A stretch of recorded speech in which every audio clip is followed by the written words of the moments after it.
Všetko najlepšie, gratulujem, tak už si starý chuj. A mnoho iných želaní a prianí poznáme z narodeninových oslav a ceremónií. Avšak dovolte mi v mene spoločnosti Gratulation Corporation Incorporated vás pozvať na túto náučnú cestu vo forme inštruktážneho videa, kde sa naučíme a osvojíme problematiku gratulačnej komplexnosti. A preto by bolo najlepšie, keby ju začneme krásne od základov.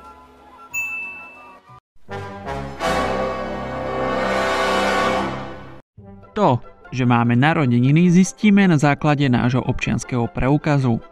Pokiaľ nemáte ešte občiansky preukaz, toto video nie je určené pre vás, pretože je dlhšie ako 15 sekúnd a neobsahuje žiaden nechutný moderný remix TikToku. Druhá varianta, pravdepodobne aj kvôli čomu pozeráte toto video, je, že Facebook vám ukazuje, kedy máte narodeniny. A pripomína vám to tým, že stále ukazuje spam od všetkých ľudí, ktorí vám iba hovoria. Teraz neviem, či to môj mikrofón zaznamenal, ale sused podo mňou dosť nahlas ští. Kde som skončil? Jasné. Mali by ste spáchať samovraždu. Je jedno, koľko máte kamarátov a koľkým odošlete pozvánku. Vždy prídu maximálne 3. Ak je party v krčme, tak možno 5, ktorí aj tak hľadajú zámienku si vypiť. Najväčšia účasť býva pri jubilejných oslavách, lenže ak takéhoto žolíka budete používať každý rok, stane sa to podozrivé. Veľmi podozrivé. Vždy oslávenec sa zbytočne stresuje ohľadom občerstvenia. Balík čipsov a džús ešte nikdy nič nepokazil. Stále sa bavíme o oslavách a niečo nedávať do pračky.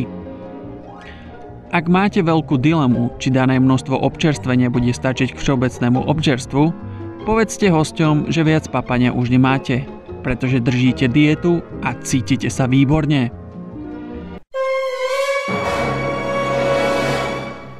Treba mať správne vystretý postoj, vystrieme pravú ruku, pred laktím vytvoríme 110 stupňový uhol a otvorenú dlaň zasunieme do dlane oslávenca.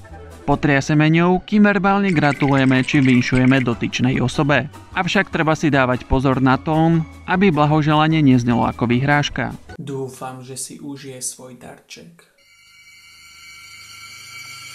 Pokiaľ sa nemôžete zúčastniť oslavy, pretože sa vám nechce, alebo ste zabudli, že toho typka ste si ešte nevymazali s priateľov, môžete elektronickou formou poslať blahoželanie. Spoločensky graficky tolerované blahoželanie je iba od jednej osoby a to nie je nikto iný ako obrázky fb.anna. Takéto typ blahoželania predovšetkým odporúčame tým členom rodiny, u ktorých ľutujete, že ste im kúpili telefón, pretože vám stále posielajú vtipy z roku pána 2007.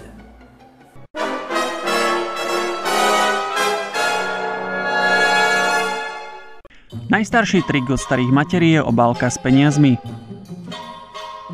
Áno, správne, tá obálka je pre teba. Odporúčame zvoliť si vhodnú veľkosť obálky. Tak, ukáž peniažky. Nádhera. To inflácii ukáže. Ako ďalšie darčekové evergreeny môžete použiť bombonieru, fľašu borovičky alebo kvety. Ani dobrou knižkou nič neskazíte. Výborná stratégia býva, keď darček kúpite s časovým predstihom na dovolenke v suveníroch a podobných obchodoch. Pričom danú zbytočnosť dáte prvému, kto sa na vás zvykľuje, že má narodeniny.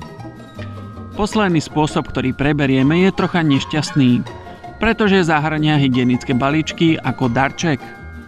Ak oslávenec nemá poriadne vyvinuté uvažovanie, tým pádom nechápe daný darček ako urážku a zároveň nevníma ani zase vaše kognitívne nedostatky, ktoré zapričiňujú, že nedokážete prísť s originálnym darčekom.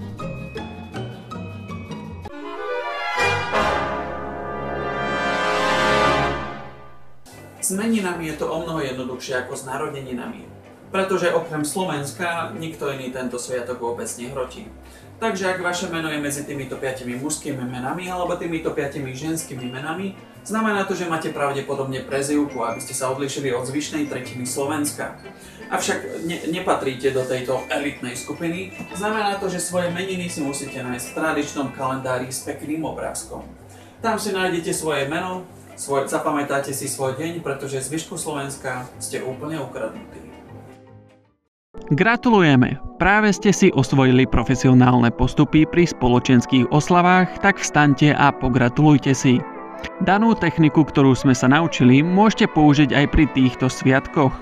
Svadba, gender reveal party, krstiny, víťazstvo v súťaži jedení banánov, promócie, prepustenie z väzenia alebo výpoveď z debilnej práce.